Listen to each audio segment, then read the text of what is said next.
best compound bow of 2019. That's right, folks. In this video, I'm going to talk about the best compound bow of 2019.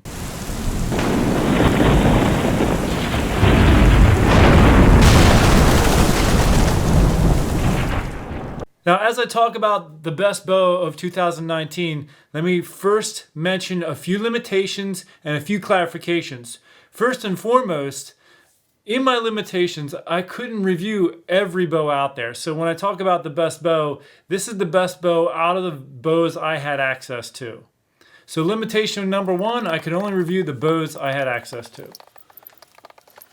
Limitation number two, I wanted to review all the bows at 70-pound draw weight, 30-inch draw length. Not every bow I had access to could meet those specifications. Some bows only had a 60-pound limb, some only had a 65-pound limb, and one bow even only had a 29-inch draw. So I couldn't do a perfect apple-to-apples comparison like I wanted to.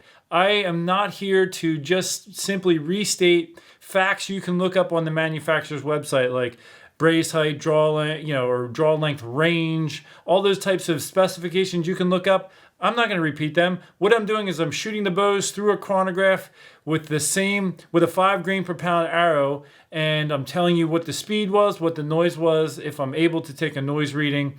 Some locations I was not able to do that because of acoustics. But anyway, I'm trying to help you get a comparison from one bow to the next, and then I'm going to talk a little bit about why I chose one bow over another. One of my last limitations that I'll mention is a lot of the bows, the draw lengths, when I'm asking for a 30-inch draw length, if it comes in long, like 30 and an eighth, I had no way of backing it down to 30 on the dot. Now that eighth of an inch or a half of an inch or whatever it came out to is going to impact speed ratings. And so that can throw off a super perfect apples to apples comparison. So I did the best I can with what was available to me. So before I announce what bow I thought was the best and why, I want to give the scripture verse related to the bow giveaway that I'm doing this year. And if you're not familiar with that, just stay tuned. Toward the end, I'll explain the bow that I'm giving away, the choice of bows that I'm giving away, and how the person's going to win. So the scripture verse for this video is Hebrews chapter 5, verses 6 through 9. Again, stay tuned at the end. I'll explain what that means and how you can win a bow based on that. I'm going to put up a chart right now, and I'm going to talk about the bows I had the opportunity to shoot this year. Starting at the top, I had the Hoyt Helix, the Matthews Vertex, the Expedition Mako, Hoyt Carbon RX3, PSE Carbon Stealth Air, Bowtech Realm SS, PSE Evoke, Expedition Mountaineer X, Elite Ritual 33, Expedition Excursion 7, Elite Ritual 30, Matthews Traverse. So now there is a reason why I have these bows listed in this order. And the reason is I listed them according to the speed ratings that I got. A lot of people are always curious about what's the fastest bow. Well, out of the bows I shot this year, the Hoyt Helix was the one that read the fastest. It came in at 340 feet per second. It was also the noisiest bow that I shot as well, though.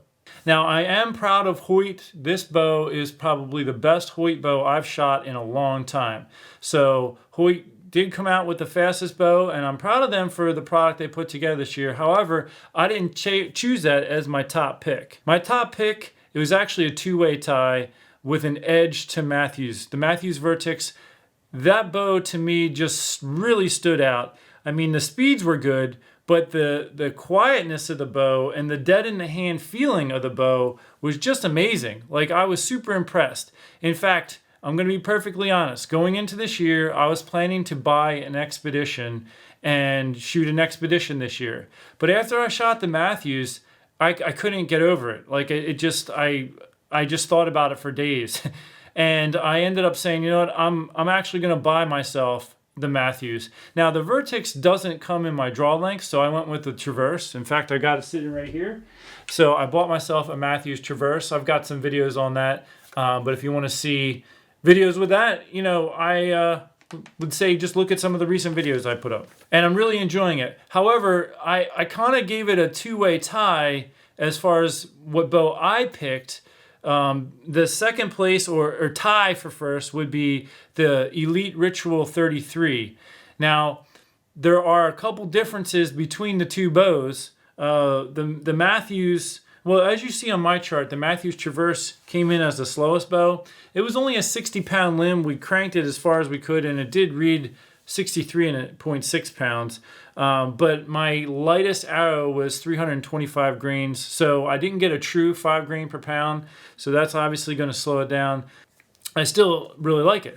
But when I compare the Matthews with the Elite, I think one area that the Elite is a little bit more to my liking is the back wall, how solid it is. The Elite uses a limb stop, Matthews uses a cable stop, and so the limb stop is just, it's a firmer back wall. So I really enjoyed both. This year I decided to go with Matthews, and I'm going to shoot it throughout the year. If it's a two-way tie next year between Elite and Matthews for my favorite bow, maybe I'll go try an Elite next year.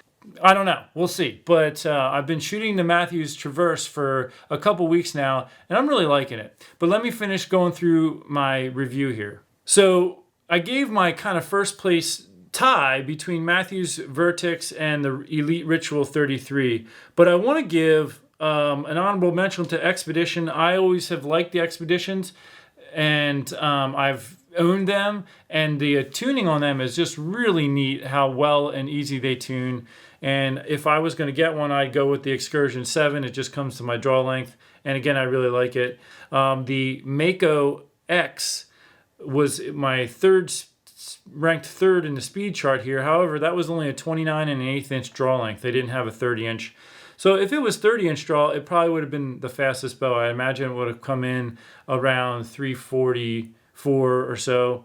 And they're nice bows too. The brace height is a little bit short for my personal taste, and I have a 31 inch draw. I don't know if that bow even goes to that, but they're nice bows. So Expedition, I do like them still, and I give them an honorable mention.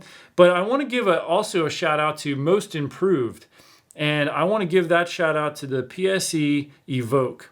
Now, I've owned a PSE Evolve in the past, and they're decent bows, but I really think that the Evoke is a step up. A lot less hand shock and vibration in the bow, and it still provided decent speed. It came in at 331 feet per second. We had about a 65-pound limb on it, and right average, in the middle of the pack as far as noise. But out of the PSE bows I've ever shot, this probably is the nicest PSE bow I've ever shot. The Carbon Stealth Air, it's a carbon riser, and it did come up a little higher on the speed, but it's not really my preference. It has a little bit more hand shock and vibration, and that doesn't really affect your shooting necessarily, but it's just a personal preference and feel. Now I want to mention Bowtech here. The Realm SS is all I had access to shoot, and I noted the comfort setting and the performance setting. That's what the C and the P are for in the Bowtech line there. The comfort setting came in at 325 feet per second, and the performance 332.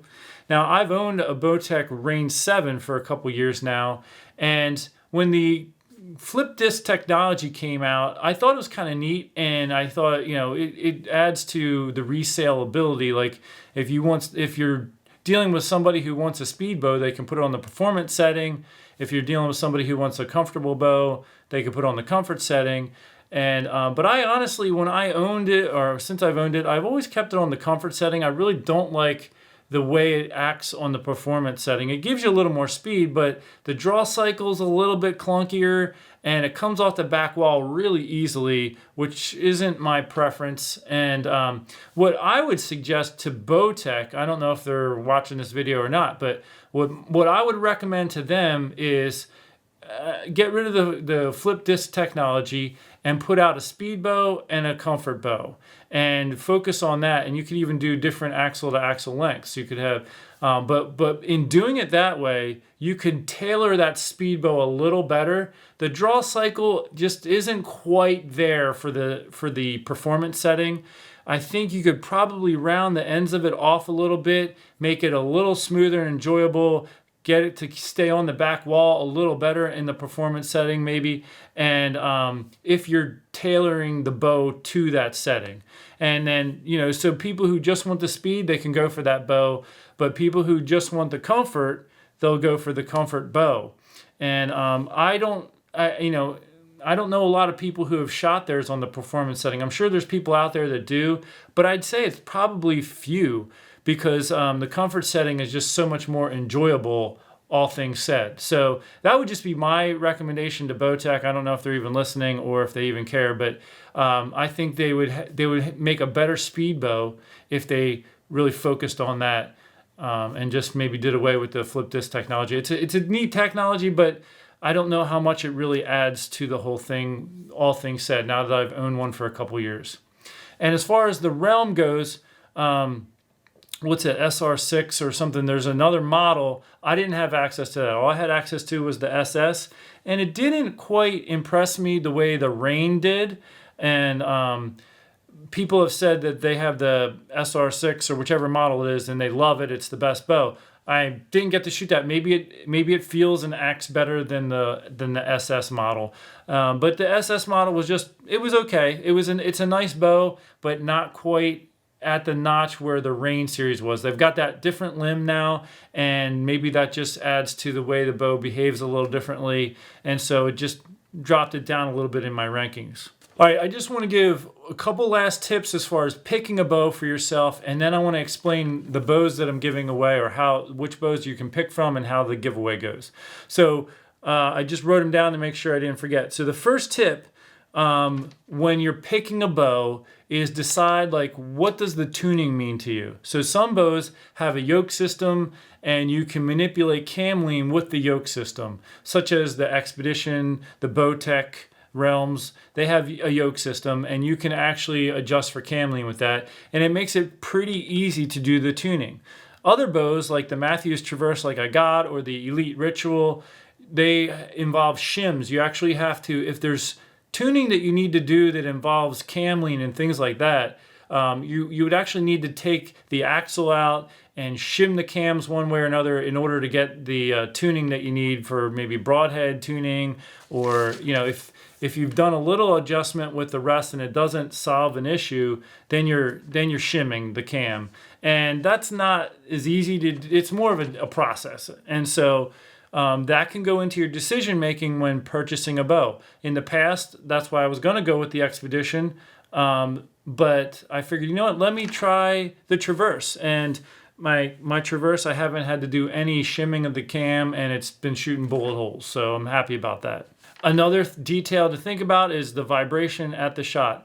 I think all the bows that are on the market right now are really nice bows, and I don't really think you can go wrong. Like I was able to review the ones I mentioned to you, but I didn't get to shoot Obsession. I've tried for years to get them to help me review their bows, and they don't.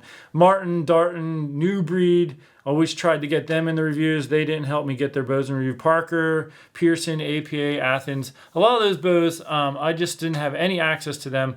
But a lot of them are great bows, and I'm not saying nothing negative to say about any, and I don't know because I haven't shot them this year.